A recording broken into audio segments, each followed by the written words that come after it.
A graphics update made me re-download this game instantly. This new title shows off Xbox's best feature. Is Xbox getting its own DualSense? Let's discuss. If you want to make sure that you're Xbox ready this holiday season, I have links down in the description below with all sorts of stuff down there. Consoles, controllers, headsets, TVs, washing machines. You know how this goes. I gather up a couple of stories from around the internet, some stories from around the industry to make sure that you are up to date on all Xbox news and that you're Xbox ready. First up, let's talk about Fortnite. I used to be a Fortnite hater, man. I spent most of Fortnite's existence just being like, nah, that's not my thing. But the new season is out, Chapter 4, and it's come with a graphics update that's made me be like, hold on.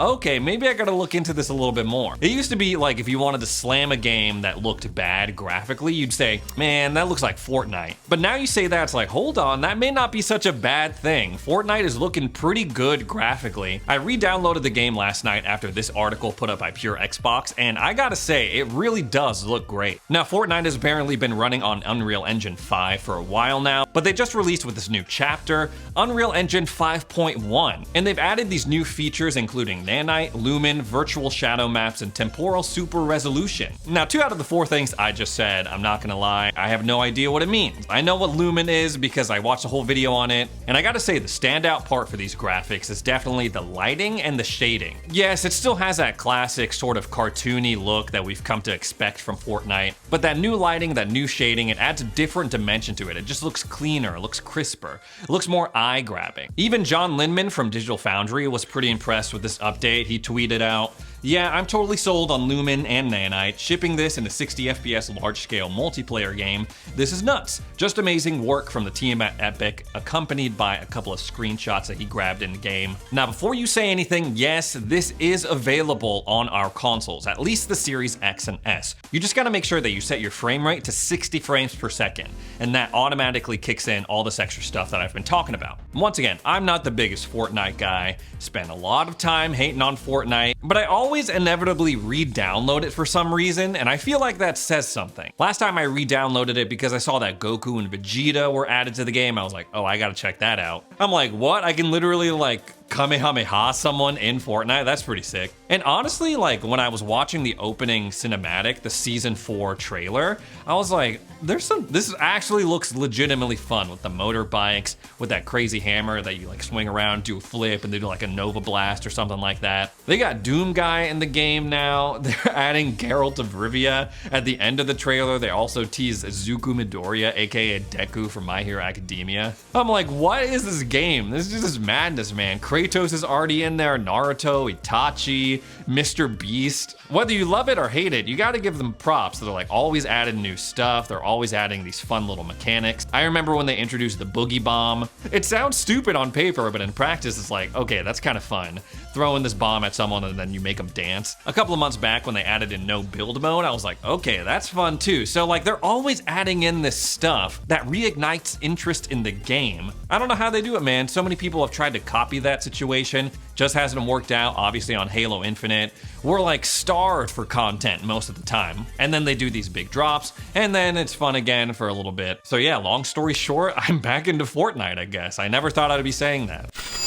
What's up, guys? So we got some pretty major news regarding the Activision Blizzard acquisition by Microsoft. I'm literally hours away from going to my first Game Awards ever, but this video is going up Friday. I'm filming this before the Game Awards, so sorry for any confusion. Now, a couple of weeks ago, there were reports floating around that the FTC was going to file an antitrust lawsuit to block the Activision Blizzard acquisition, and Tom Warren over at The Verge just published a report saying that that is indeed what they're going to do. They're filing a lawsuit. They're effectively blocking this acquisition from going any further. And honestly, this is kind of crazy. I mean, it's a huge bummer if you really wanted this acquisition to go through. We've talked at length on this channel about, should this deal not go through? What are the pros and cons of each? I'm not going to be rehashing any of that at all, but I will say that one of the major FTC arguments is that they're alluding to the fact that whenever Xbox or Microsoft makes an acquisition of these publishers, of these developers, they make their games exclusive to Xbox, and they're going to do the same thing with Activision Blizzard. I don't know how strong that argument is is now, considering that Microsoft has entered into an agreement with Nintendo to bring Call of Duty titles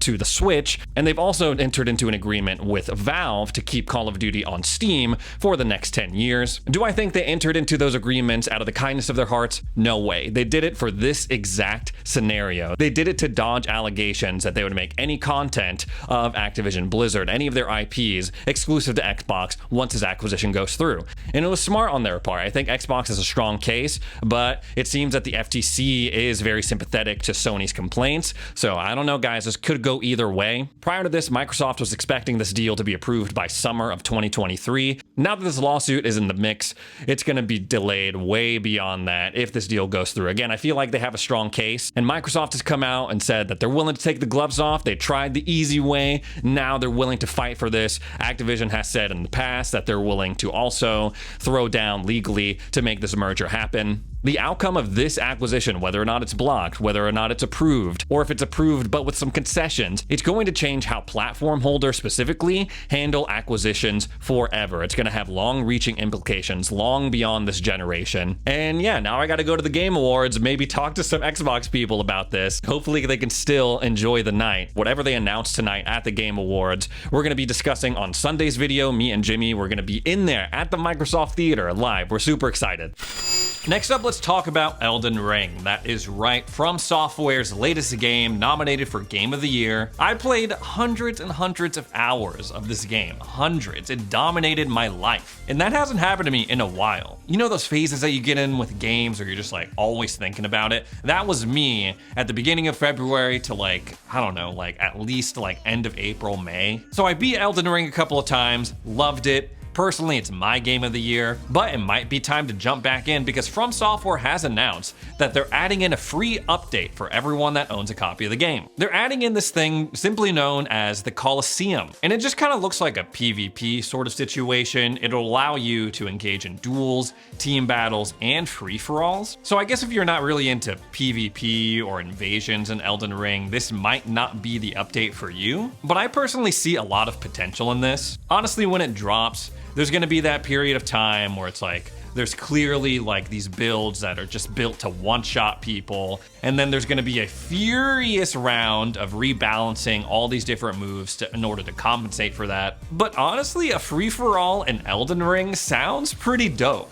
Now, it was pretty bad when the game first came out, when you would invade someone, then that person would jump you with like 2 of his friends. Invasions were constantly becoming 1v3s, which was annoying. So the idea of having organized team battles, free-for-alls, sounds pretty appealing to me. It's like, okay, if I sign up for a free-for-all, I'm signing up for a 1vx. I'm not going into Invasion expecting to get jumped. I was after a certain point, after like my 5th time. But at least going into the Coliseum, you have an idea of how things are gonna play out. It's gonna be 1v1, 2v2, or a free-for-all. If you haven't really gotten deep into the PvP of Elden Ring, I highly recommend it. Honestly, I got clapped more times than I won my fights in Elden Ring, but it was still pretty fun. I remember one time I invaded this guy's world and him and his friend were fighting the Beast Clergyman. And so I used a thing that turns you into random objects, and I snuck my way into where they were fighting, just as the statue. And so after they were done fighting the Beast Clergyman, I revealed myself. I was like, haha, totally ganked them. I think I have that somewhere on film. I gotta check out if I still have it. Yeah, probably not my most honorable kill, but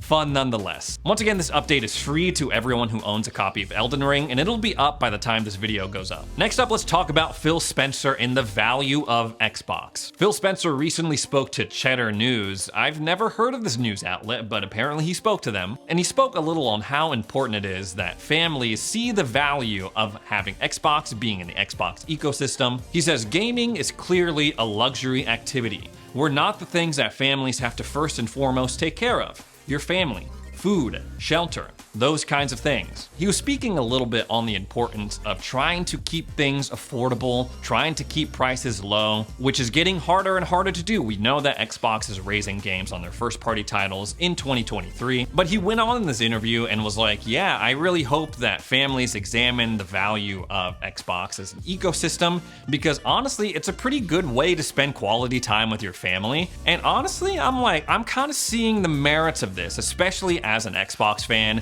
in this new direction that Xbox is going. When I was growing up, I wasn't poor, but my family didn't have a ton of money, and I also had 4 other brothers and sisters. So back in those days, I only got like 1 or 2 new games a year. I got one for my birthday, one for Christmas, and then in between, it was like renting them from Blockbuster or digging through the bargain bin. But even time-wise with school and extracurricular activities, I only had the time to really play like 1 or 2 games a year to completion. It's really cool to see this new direction that Xbox is going. $15, $10 a month, you get access to hundreds of games, not just 1 or 2 games a year, hundreds of games per month. Don't have the money to spend on a brand new console? Okay, we also have the Series S, that's $300, that went discounted as low as $200 just this past Cyber Monday. So even though, yes, Xbox is raising the price of first-party games, maybe they'll raise the price of hardware in the next couple of years, hearing Phil Spencer talk about this still, in my belief, solidifies Xbox as a more consumer-friendly platform for video games. Hopefully they can expand on that even further. We know that they're working on an Xbox family plan. We know that it's testing in 2 regions right now,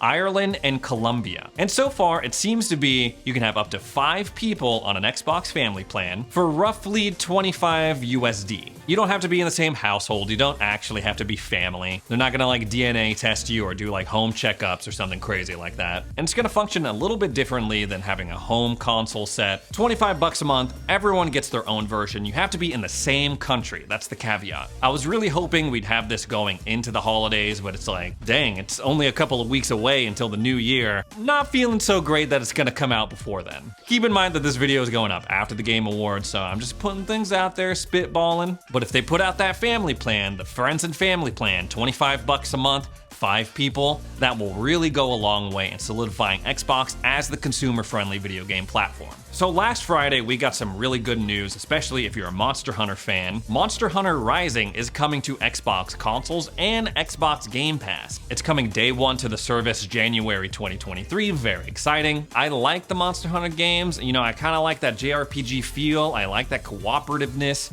I love just killing big old monsters, man, and that's exactly what it gives you. And we got even more good news as Xbox fans in regards to Monster Hunter Rise, because it was confirmed that cross saves and cross progression are only available on Xbox and Windows. So if you're playing Monster Hunter Rise on PS4 and you're making good progress, but then halfway through that, you upgrade to the PS5, none of that's gonna carry over to your next gen console. Same thing with Switch. If you're playing a bunch on Switch and then you suddenly build your dream PC and you're like, I wanna play Monster Hunter on my PC, none of that progress is gonna carry over from the Switch to your PC. Capcom provided a statement to Digital Trends, which simply said, cross saves and cross progression are only available across Xbox and Windows platforms. And honestly, guys, I think this is a feature that is so underrated. It's something that I take for granted at this point. It's so nice to be sitting down at my desk, playing on my Xbox Series X, and then being able to go lay down in my bed, slap my Razer Kishi on my iPhone,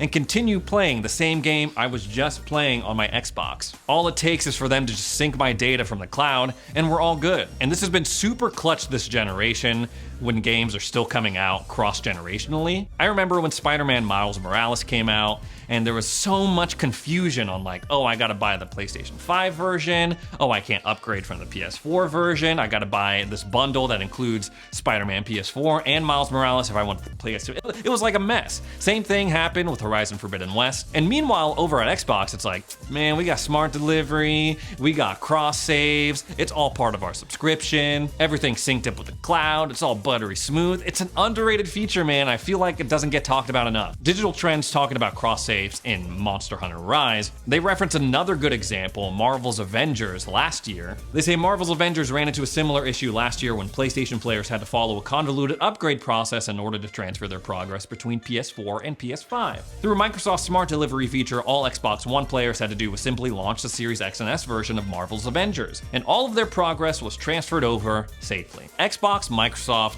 They've been getting a lot of heat lately. Oh, they haven't released any AAA first-party games. Oh, there's a lot of drama with this Activision Blizzard deal. Are they a monopoly? Are they trying to leverage their position as this big, powerful corporation to steamroll everyone? All that, blah, blah, blah, blah, blah. But with this particular stuff, it's like they just got it right, and you gotta love it. Next up, let's talk about this mysterious controller that surfaced. This new Microsoft patent that they just filed shows this schematic for like an LCD screen controller hybrid situation. Honestly, it looks a lot like a DualSense. The LCD screen is right in the middle towards the top of the controller. And I'm like, okay, what's going on with this? What are they trying to cook up now? If you look at the images for this patent, it's kind of like, okay, it really kind of makes my imagination go wild, man. First of all, it looks like to me that they did away with the share button. And right here in the middle, so you have the start and you have the select buttons right and left. And in the middle, I assume that this is the Xbox guide button. The Xbox logo you press to turn your Xbox on and off to bring up the Xbox guide.